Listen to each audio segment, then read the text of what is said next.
Hey you, and welcome to this video where I will help you out how to enable the 2FA, the two-step verification, right here on Fusion Markets.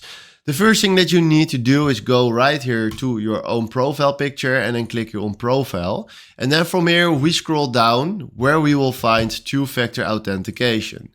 Then we click on edit, and we can do this on two ways, just by a text message, an SMS, or by a authenticator application. And I recommend you to do that. Then we click on setup, then we do send code, and then he will send a code to our phone. So we will fill this in real quick. And then right now we need to scan this QR code right here. So we will do this. Right now we need to scan this QR code. So we will do this. And there we are. Now we have it on our phone in the Authenticator app. And now what we need to do is fill in the 6-digit code right here.